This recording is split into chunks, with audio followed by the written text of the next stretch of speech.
bhuta bhavanaha.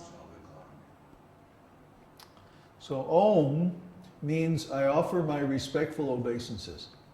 Oh my dear Lord, oh Supreme Personality of Godhead, I offer my obeisances unto you. And Vishvam, Vishnur, means unto the Supreme Personality of Godhead who pervades the entire universe. Vishvam means the creation, the manifested universe. And Vishnu means all-pervading, the all-pervading Supreme Personality of Godhead. So he's everywhere and in everything. And he makes everything happen as the time potency. Nothing can happen without the influence of time. Without time, everything would be static. So every transaction, every transformation, every movement, everything that happens in this material world is pushed by time. And so time is the common factor in everything.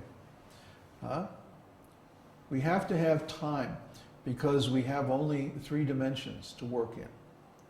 So time is what strings things together. Like Krishna says, everything depends on me like pearls strung on a thread.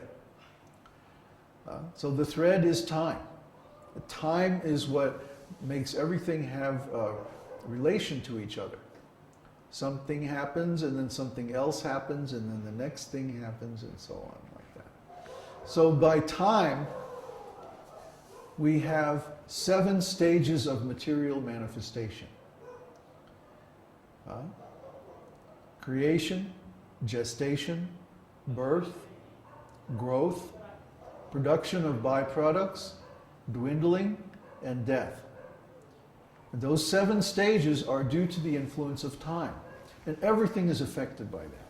Even this movement of the esoteric teaching is affected by that.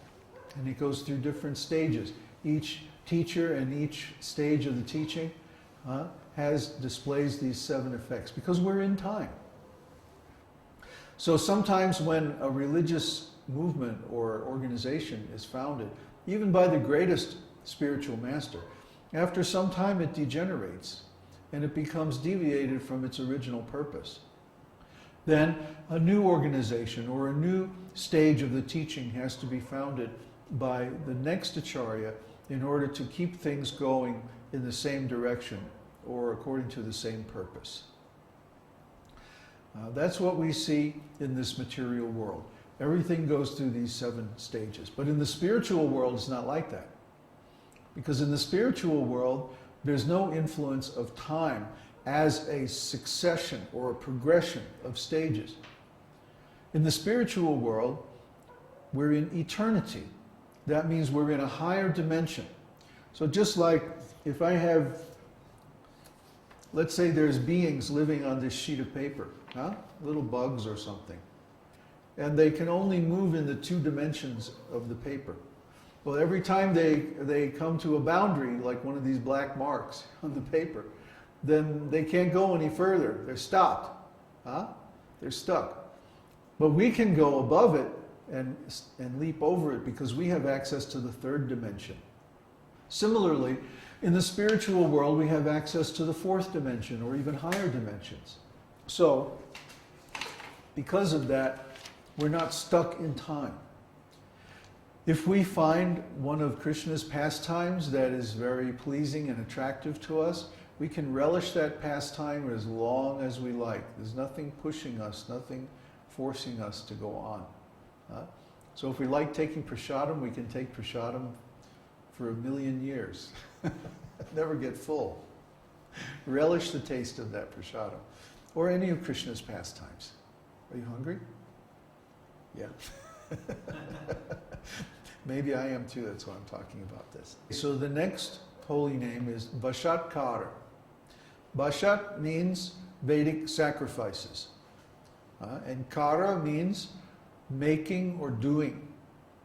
So when we make a sacrifice, a Vedic sacrifice, what are we doing? We're worshiping the Lord.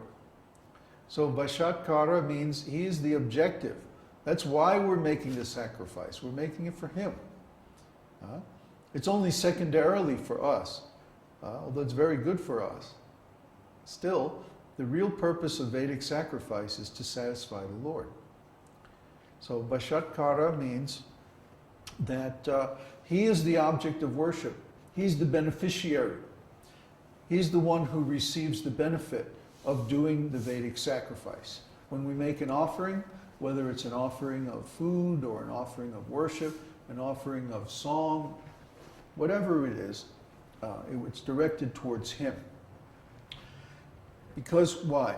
The next holy name is Bhuta Bhavya Bhavat Prabhu, meaning that he is the supreme controller in all phases of time, past, present, and future. In the material world, we have these three dimensions of time, past, present, and future. And we can't go from one to the other. Actually, we're forced to go from the past to the present to the future. We're pushed by time, by the waves of the material ocean. And we can't stop our progress in time. But he's the master of time. He's the master of all three phases of time. So even in the past and even in the future, what to speak of the present, he is the Supreme Lord. He's always supreme. He doesn't become supreme. You know, you hear sometimes people talk about, I will do some kind of mystic yoga process and become God. Well, Krishna doesn't need to become God. He's already God. Even when he was a little baby, still in the crib, he had all the potencies of the Supreme Personality of Godhead. And as long as it was a normal situation, he acted just like a tiny baby. But when there was some need to protect his devotees, then he manifested his potency, and he could very easily kill very powerful demons and so on. So this is God. He doesn't have to become God. The whole idea of becoming God is ridiculous anyway. It's a symptom of ignorance, actually. It means that one does not really understand the philosophy of the Vedas. If they think they can become God, then they don't really understand what is God. God is God eternally. He never has to become God. And if you're not God now, no way you're going to become God in the future. Because it's a constitutional state of existence. Either you are God or you're not God. Well, we're not God. So that means we're servants of God.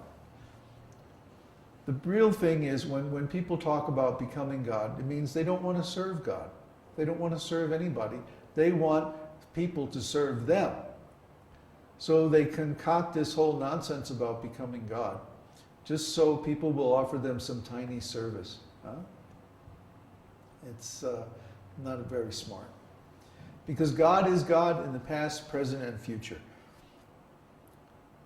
Bhuta, Bhavya, and Bhavat mean to exist, to be, is the verb to be in Sanskrit, in the past, present, and future tenses. So he is, in the past, in the present, and the future, the Supreme Being. At all times and places and in all circumstances. Next is Bhuta Krit. He's the creator of the cosmic manifestation. Well, actually, Krit means maker. But he isn't exactly the direct cause. He's the indirect cause, because he emanates the material elements, the unmanifest material nature called Pradhan, or the Mahat Tattva, or Brahman. All these three terms are almost synonymous, and they mean the sum total or the aggregate of the unmanifest material elements. Then he looks over them. Simply by looking over these emanated material elements, they become impregnated with all the spirit souls. And because the spirit souls desire material engagements, they're trying to enjoy, basically. Therefore, the material elements become agitated and they are drawn into manifestation. So, this Pradhan or the sum total of all the material elements, then divides into many, many universes. The universes emanate from the skin pores of Mahavishnu. Just imagine how enormous Mahavishnu must be, that a whole material universe can emanate just from the pores of his skin. So those are coming out from him, and then he goes into each one of those universes as Garbhodakshaya Vishnu, and he lies down on the ocean of causality, the Garbhodaka ocean, on the bed of Ananta Shesha, the snake with thousands of heads. And Lakshmi is serving his lotus feet. And from his navel, a lotus flower grows. And at the top of the navel of the lotus flower, when it blooms, there's Lord Brahma. And then Lord Brahma, he sings the